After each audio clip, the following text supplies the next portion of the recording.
What is going on, guys? This is part 2 of the control arm install video. I ended up getting the passenger side all bolted up and good to go. I try to get it as aligned as possible, but that's basically how they're looking. I'm going to go ahead and install the driver's side here in a second. So just like I said in the last video, I lost one of the gold washers that came supplied with the arms, which is this right here. So I just went ahead and found a few of these flat washers at my job. I went ahead and got 8 of them. So I put 4 on the passenger side, and I'm going to go ahead and put 4 on this side. So when you put these on, you are going to be replacing these technically hub-centric hex nuts, because this is what basically adjusts all your camber and your toe in the rear end, because it just sits in here, and when you rotate it, it's going to pull the arm in and out, and that's basically your factory adjustment that the car comes with in the rear. So when you put these on, you just want to take your washers that come supplied with the arms, go ahead and just slide those on, and then that's basically about it. And then you just take your other 2, and then once you grab all of that, you're just gonna go ahead and slide this through this end right here. It's kind of hard to do this with one hand. So you're basically just gonna slide it through just like that. And then you're gonna take this and slide it directly through the subframe. And that's literally it. And then you're gonna go ahead and take your other washer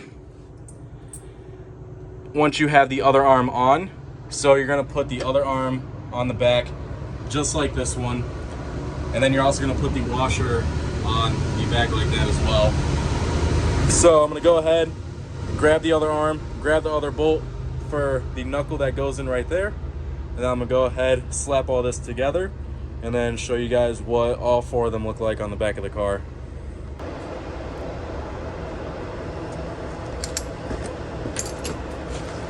All right, so I went ahead and got the other arm.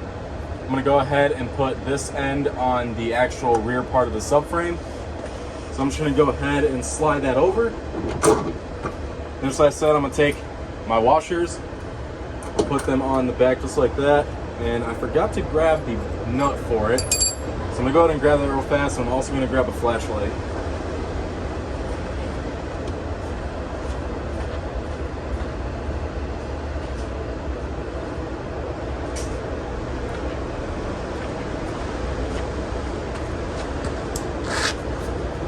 All right. So went ahead, grab myself a flashlight, also grab the nut. Go ahead, throw that nut on the back. And then when you put these on, you're gonna have to, most likely adjust the ends to fit over where the hole is. You could swing the knuckle inwards, but when you're doing it by yourself like I am, like the other side, I just went ahead and adjusted this all the way out to where I can just go ahead and line the hole up with the hole on the knuckle, and then that way I can just go ahead and slide the bolt all the way through.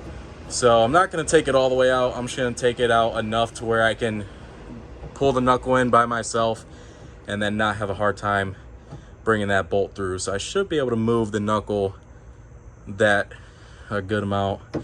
So I'm going to go ahead and adjust the other side a little bit. Just bring this out. And that's literally it. It just kind of sucks because, oh no, there it goes. So literally you just adjust it until you have enough room to slide the bolt through this arm, through the knuckle, and then through the other arm. So I'm gonna go ahead, get these adjusted all the way out, and then I'm gonna go ahead and slide this bolt through. All right, so now that I went ahead and got both the sides of the arms in, as you can see, I got the bolt pushed all the way through and got the nut threaded on all the way at the end. So as you can see, this is how it's supposed to look. It's supposed to be the knuckle, the control arm, the washer, and then the nut, and then same thing on this side, the knuckle, the control arm, the washer, and the bolt. And then same thing on here. It's going to be the subframe, the control arm, the washer, and the bolt. So that's basically how it's going to be set up. This is how you adjust your camber, or not really your camber, but your toe. One side pushes one side in and out, and then the other side also pushes one side in and out. When I was sitting here adjusting it by hand, I really didn't see any camber being moved. It just looked like the rotor was basically going back and forth like this. So technically you're just adjusting the toe. So I don't really think these adjust camber like they say they do, but they're definitely going to help with getting your rear end alignment and spec good enough for the track, or if you don't want to keep, destroying your rear tires. But anyways, now that I have all this bolted down, I'm gonna go ahead and get it tightened up. Just like I said in the last video, it's an 18 millimeter 3/8 socket and an 18 millimeter wrench. So I'm just gonna go ahead, put wrench on one side, the impact on the other, and then get these suckers tightened down.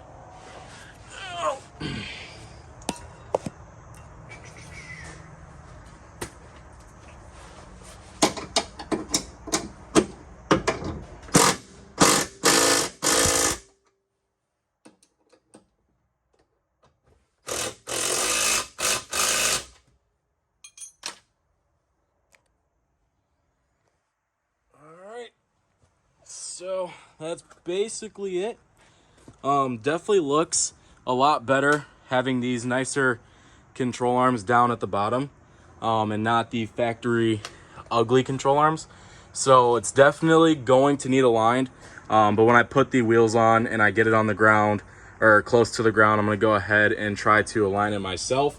Just so that way, if I have to drive it up to the shop, it's not crab walking all the way down the road. So I also went ahead and pulled the bumper off when I got here today, and I pulled the rear crash bar off. I know some people are going to kind of be iffy about that, but the reason why I did is because I am in the process of trying to get a parachute mount.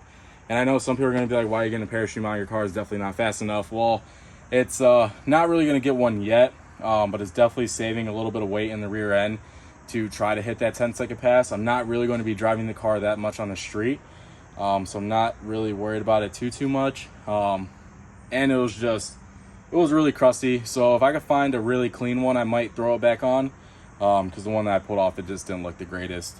So I wanted to get that out of there. And then there's a couple other things I want to do on the bottom end of the car. And I think next what I'm going to do is take these crappy coilovers off and get some brand new ones. So the reason why I also want to get new coilovers is just for the simple fact of my fronts are kind of seized, and I just want to get some new ones that I can be able to adjust easily. So, and I don't know what I want to do. You guys let me know. So every time I put this car on the trailer, I always have to pull the front bumper off. And I'm honestly sick and tired of jacking it up, taking the 10 mil bolts off, taking the bolts off the front, and then disconnecting everything and pulling it off. I might try to get the really nice circle push clips, so then that way I can go ahead and just literally unclip the front bumper and not have to pull the bolts off.